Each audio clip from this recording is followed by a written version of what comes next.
Good afternoon. Um, Wind's getting my hair. Got a little fan going on back there. I am in my shed today. I was supposed to go to the doctor this morning and I went, got dressed and put on a bra and all that stuff. Wore a dress and sandals, all that stuff.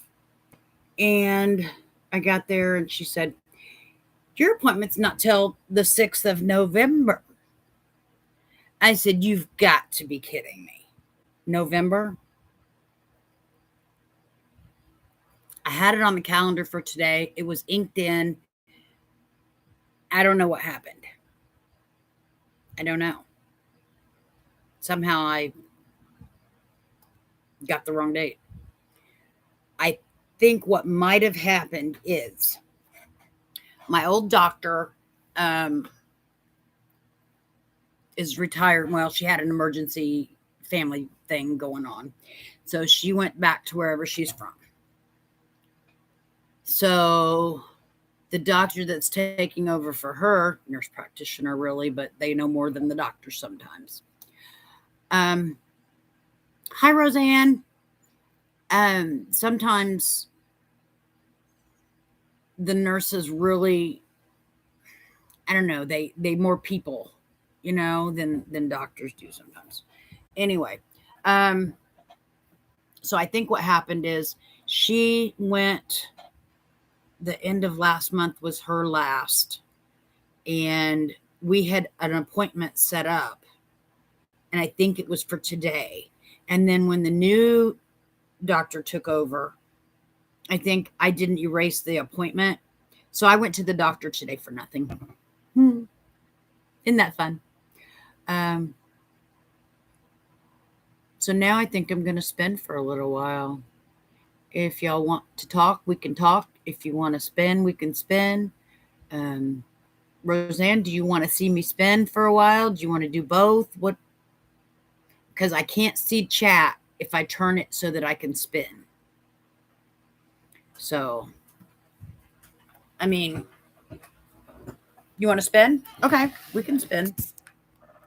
I guess I can kind of see it. I've got my coffee and I've got my stuff. This is what fiber looks like when I get it. Hello. Actually, it looks more like this. It's a big mat. It's about that tall of wool. So I tear it into pieces like that. And then I'll tear it into pieces again so that it's small enough for me to spin it and pull it out right. And then I turn on my machine. I got my end. And I let it take up a little bit. And then I let it get some spin on this yarn I'm holding here. Let it get some spin and then let it go. And it spins that next piece into it. And then I just keep going down. Let it go up every once in a while. Some people do it continuously. I don't. I'm not professionally taught. I have done this all on my own. I think I'm pretty darn good for, learning it by myself. And I can get a 1 consistently. I can get a 1, but I shoot for a 3-4 because that's what I like to work with. But yeah, some people like 1s, and I think this is going to be a 1 that I'm doing right here. It's just so smooth. It's coming off so smooth. There. Now it broke. I got it too thin and it broke. So I'm going to turn it off. Grab that fuzzy piece that didn't spin. Pull it around my little hooks. And then I put it down in the orifice. It's like a little hole in the top of it. This is an orifice hook. It literally goes in the orifice and hooks onto the yarn to bring it out. And then I pull it so it's good and stable. I want to make sure it's not going to break on me again.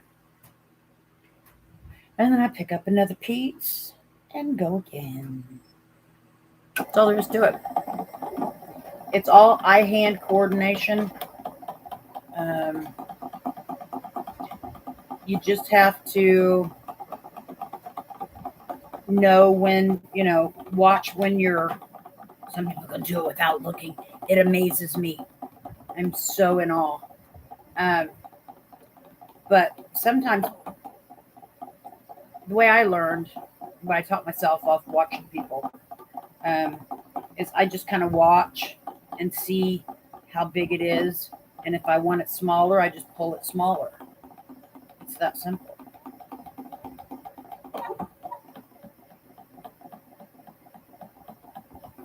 But that's how I spin.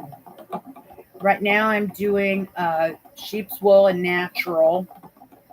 I was going to tell you what kind of sheep it is, and I forget.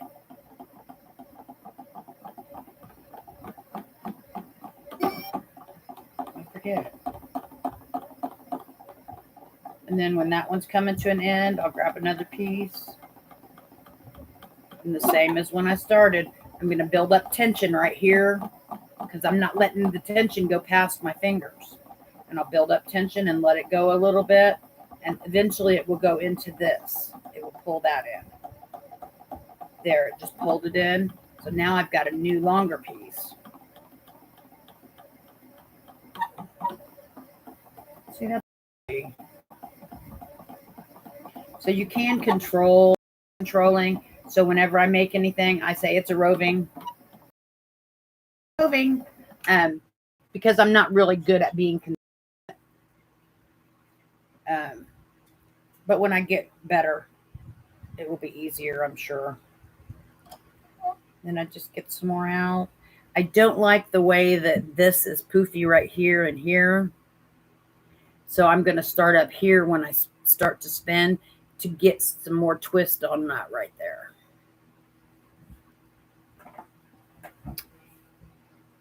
Thank you.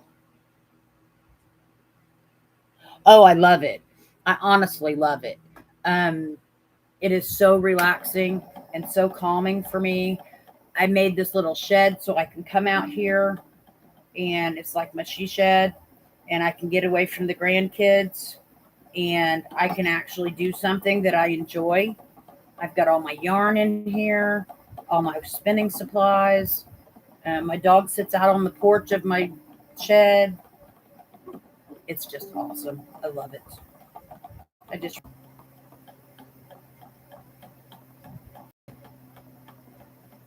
Yeah, it's really nice to have something that you can do alone and spend quality time with yourself. I didn't get to as I was younger, but now I see how special that is.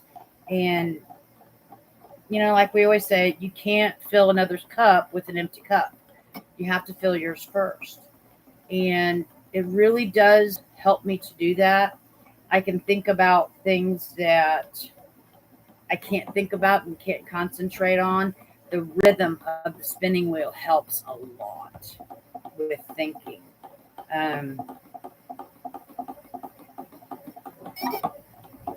So I'll sit here and spin for a couple hours, and then my arm will hurt tomorrow. But for a couple hours, I'm happy. I use different muscles when I spin than I do when I crochet. See, so there's that came off, and that's sturdy. And then I'll put these in the pile to respin. But that's how I spin. If anybody wants to try it, I totally encourage you to try it. At a fiber festival is a good place to try it. You don't have to buy anything. You can just try it. And then if you decide you like it, you can buy something or you can wait. I'm trying to save up money to get me a manual spinning wheel. This is an electric. This is all 3D printed, all this copper color. and I've got an oak base. It's the one I chose. You, where I got mine, you have a choice of wood and you have a choice of color in your fabricated pieces. They have everything from rainbow to white. I mean, any color you can think of. It's called a Spin E Cube, SPIN-E-CUBE, Spin E Cube. They've come out with some new ones since I got mine. Now they have one with a bigger orifice so that you can spin like art yarn, because you need a bigger.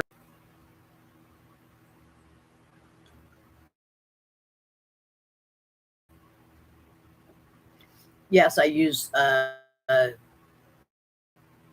regular yarn, wool straight from the sheep, which is what this is.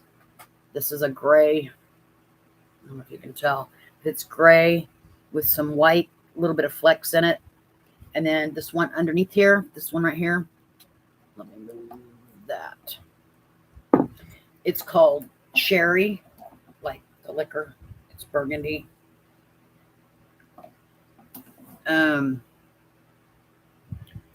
Here I have some yellow that was dyed yellow before I spun it. And it's got some knots in it, like it's definitely a roving. And on this side, you can see it's definitely a roving. But I did that a couple months ago. So that's how much I've improved. Practice makes perfect. You know, because if you don't practice, you're not going to get better. I've got some green. Oh, I've got some beautiful greens. I've got some yellow. I've got black. I've got silk, bamboo, all kinds of stuff. But I think this one is my favorite. And